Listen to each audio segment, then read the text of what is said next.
Bonjour à tous, je suis Aude, je fais partie de la communauté d'Alliance de la communauté Shalom sur Avignon et je suis aussi orthophoniste. Et aujourd'hui, la question que je vous pose concernant ce partage de l'Évangile, c'est est-ce que nous avons bien conscience que nous avons été choisis par Dieu ?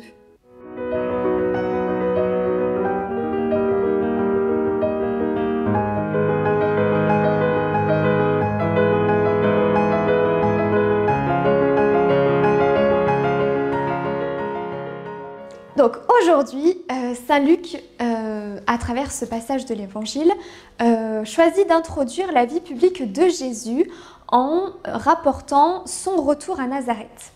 Juste après avoir été tenté au désert, après avoir assumé pleinement la mission que le Père lui donne, Jésus retourne dans sa ville d'origine et Saint Luc choisit de vraiment appuyer le début de la vie publique de Jésus sur ce point. Et donc Jésus retourne dans sa ville et puis rentre dans la synagogue et lit les versets suivants. L'Esprit du Seigneur est sur moi parce que le Seigneur m'a consacré par l'onction. Il m'a envoyé porter la bonne nouvelle aux pauvres, annoncer aux captifs leur libération et aux aveugles qu'ils retrouveront la vue, remettre en liberté les opprimés, annoncer une année favorable accordée par le Seigneur. Après avoir lu ces versets, Jésus va rajouter cette parole, Jésus qui est le Verbe de Dieu, dit « Aujourd'hui s'accomplit ce passage de l'Écriture que vous venez d'entendre ». Et quelle est la réaction des autorités religieuses de l'époque ? Eh bien, cela va être le rejet de la parole que Jésus vient de dire. Et donc, Jésus va même être jusqu'à être chassé de sa ville de Nazareth. Et donc, l'enseignement de Saint Luc porte sur deux points principaux, je dirais. D'abord, pour nous rappeler que Dieu a une prédilection pour ce qui est méprisé ou qui semble méprisable aux yeux des hommes. Ce n'est pas pour rien que Jésus a choisi de naître à Nazareth, cette ville qui était méprisée pour l'époque. Donc ainsi, si nous reflétons cela sur notre propre vie, Dieu nous a choisis. Est-ce que nous doutons de cela ? Malgré nos faiblesses, parfois ce dont nous avons honte, ce que nous méprisons parfois chez nous-mêmes de manière secrète, eh bien Dieu l'a choisi de manière inconditionnelle parce que Dieu est toujours du côté de celui qui souffre. Le deuxième point important de ce passage, c'est le rejet de la vérité par les autorités qui vont donc rejeter la parole que Jésus vient de dire, Jésus qui se révèle lui-même comme étant le Messie qui va annoncer aux captifs leur libération. Et donc parfois nous aussi, nous avons du mal, bien qu'ayant le désir de vouloir nous rapprocher de Dieu, à lâcher prise concernant des passions désordonnées, des dispersions que nous avons qui viennent prendre la première place de Dieu dans notre vie.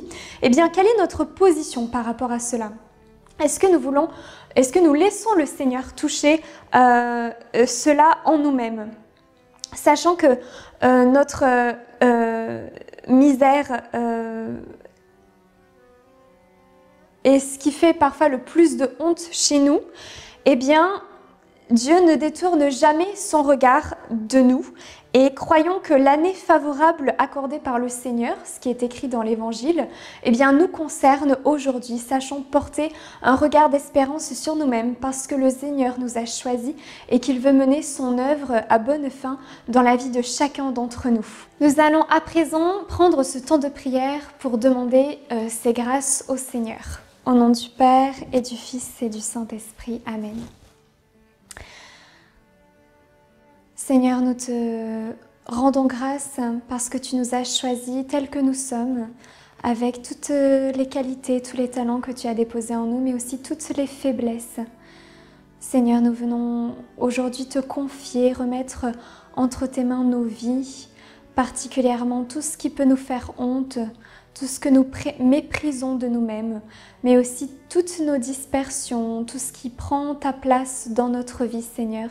Nous voulons le remettre entre tes mains pour que toi, tu viennes nous guérir et que tu viennes mettre en nous ta vérité. C'est ta présence, Seigneur, qui vient nous guérir. Nous avons besoin de ta vérité en nous.